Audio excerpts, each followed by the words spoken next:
What's going on? We're going to talk about the headline for UFC 304, the welterweight bout between Leon Edwards and Belal Murmur Muhammad. Leon Edwards walked in with the champ. Belal walked out with the belt. Kev, what was your takeaways from the fight? Leon Edwards, but Belal Muhammad, he won by decision, which is what I predicted at our last show. What were your takeaways, bro? It was a good fight. It was a good fight. Both guys on a winning streak coming in. Anything could happen. It was a great fight. I felt that Muhammad did a better job. They both neutralized each other in a lot of ways, but Muhammad did it even more so. He was able to neutralize Leon's striking, which kind of turned it into a ground thing where Muhammad was better at that as well, but not by much, which was surprising. But I was impressed by Muhammad being able to clearly win the fight. He clearly won the fight. It wasn't debatable. He clearly won the fight. Leon had his moments, but 4 and 5. What happened? He won rounds 1, 2, 4, and 5, basically. Yeah, to most. It was one of the rounds that I thought Leon had he clearly won the fight.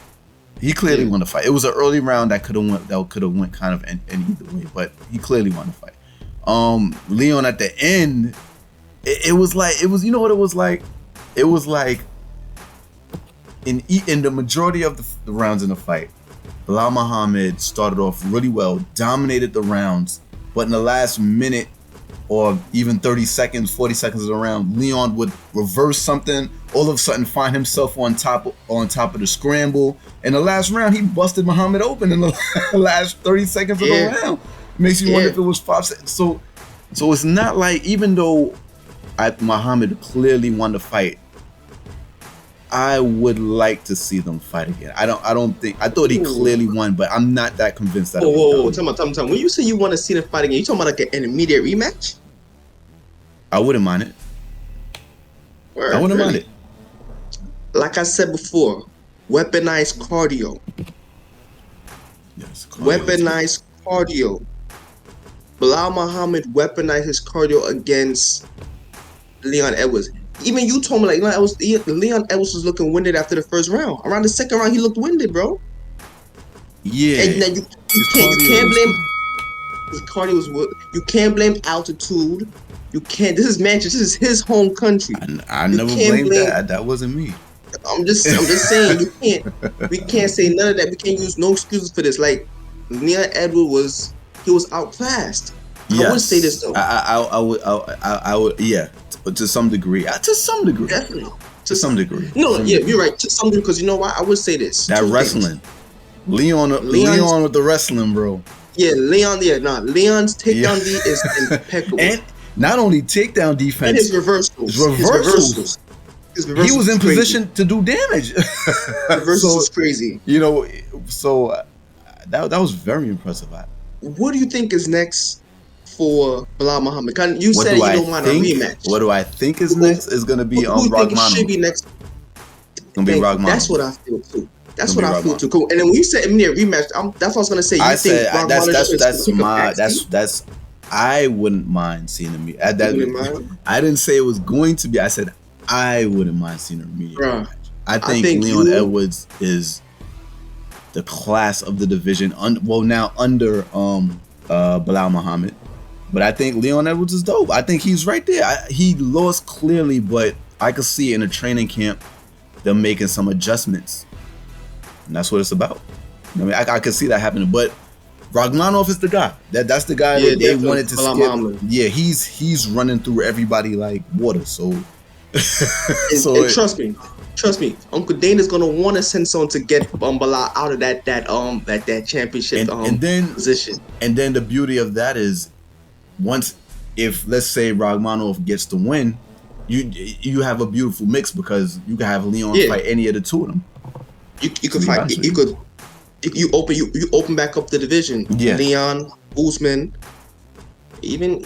Depending on who Usman fights. That we talking right now. The toast of the division. We talking about Belal Muhammad, Ragmanov, and we still talking about Leon Edwards. Right now, Leon Edwards done lap Kamaru Usman. So who you think is next for Leon Edwards? I think he said he wants to fight back immediately. I don't know if in November, but who's in the division for him to fight? It would have been Ragmanov. I don't see. I think Romanov is the next title shot. Yeah, he's the next title shot. I mean, I don't see him fighting Covington or Usman again. I don't. Nah, I think it's Gilbert Burns. You don't think Gilbert Burns kind of lost out of that spot? He lost Gilbert Burns is still a ranked fighter in the division. I feel like their rankings are dated too. I'm just throwing that out there. Yeah, I don't know, it's behind or something. I don't know. But like you just said, Leon already fought and beat Usman and Covington. So the only other person next in line would be Gilbert Burns, unless you got to go further down the rankings. But that's such a far step backwards. I mean, maybe Ian Gary then, because if Leon beats Ian Gary, that's a big name, and that could catapult him back up to championship talks. And you know the UFC's want to push Ian Gary. Who? Leon Edwards. He's not there in championship talks with a win. Bro, it don't gotta be Ian Gary. This is the same Leon Edwards that the UFC stripped him of his ranking when he didn't want to fight. You think the UFC is? But I mean, that's prior to him rushing to. Yo, but you think the UFC is rushing to put him back into contendership talks, bro? Who else is there for that? Who else is there for that? You talking about Usman and them? You can't. The reason why you can't legitimize Usman and them because they already lost to Leon. What about Jack Della? You think he's next up? He's like number 4, right? He's like in the top. Yo, bro. Okay. Well, there you go. Co-main, the interim heavyweight championship bout between our current interim heavyweight champ Tom Aspinall and the contender Curtis Blaydes. First round TKO. It was a TKO? Yeah, it was a TKO. Referee stopped it, right? Referee stopped it. Yeah, it was. Somebody get hit clean sometime, you forget. Just remember them hit the deck. Referee stopped. Tom Aspinall redeemed himself. Yeah. This is a goodie. This was, as for short as it lasted, it was a goodie. I think it cleared the air in regards to the first fight because this looked like the first fight. Blaydes hit him about. He won like 3 exchanges before he got dropped. I thought, yo, real talk. I'm glad you said it because that's what I thought. Man, flashbacks of the first, but I said, yo, it's about to go down again. And this time, Tom Aspinall can't blame a torn ACL this time. Like, yeah, he stayed aggressive. Like, bro, it's about to happen again. He stayed aggressive. But he stayed aggressive, and after you all seen, it was Curtis Blaydes who got dropped within a minute of the first round, and couldn't get up again, bro. Yeah, it was a case of Blaydes was hitting Aspinall and Aspinall took it good. The second Tom hit Blaydes, that was it. That was it. Dropped him with the jab. He swung the right, but I don't think the right really caught him. It was the jab. I mean, I don't think the left caught him. It was southpaw. The jab, the right jab caught him, dropped him, and he flew in there on top of Blaydes like that fight. He didn't give him a chance. Yeah, he didn't give him a chance. That was. But let's get to what it really is. I mean, the implications, the call out.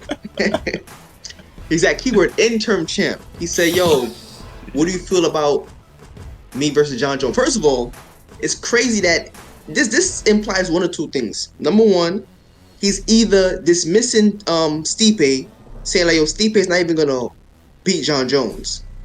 That's what he's saying. Or number two, forget Stipe in the first place. Just put me on the card.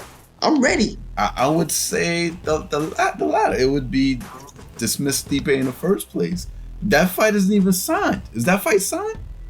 No, I don't think so. Yeah, I don't know why are they trying to full speed this thing. This is an evolving sport and it's an evolving situation, bro. This Jones and Stipe, when they were just now making this fight back in November, we were okay with it. I think we were just like, oh, that's cool. Yeah, that's cool. Yeah. It wasn't even then. It wasn't like, it was like, all right, I get it. Cool.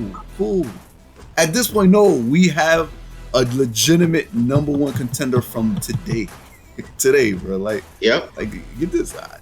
I like Stipe. I respect Stipe. That unless he want to fight Aspinall, I still can't. I'm sorry. I've been saying this from the jump. Back when the first fight was canceled, Sergey Pavlovich was supposed to be the next guy up. Nobody said he was the stand-in just for John Jones. He was the replacement stand-in. Yeah. I don't understand why we just bypass and Stipe past everybody. It made no sense. He's supposed to fight Stipe. What is the why? What do you can he? Because to me, if he can't beat any of these other guys, there's like you basically is lambs to the slaughter. You just putting them there as a showcase to say, oh, John Jones is the greatest of all time. Well, they was sold that he said it would be disrespectful to offer Stipe anyone but John Jones. Like you said, he sold it. Yeah, he sold it. That's how he sold it. And it was also sold as this is Stipe's retirement fight. I was under the impression it was both of their retirement fights, like Stipe and John Jones. Until I heard John Jones talking about wanting to fight Alex Pereira and stuff like that. Jones ain't pretending that Tom Aspinall didn't exist. He ain't retiring.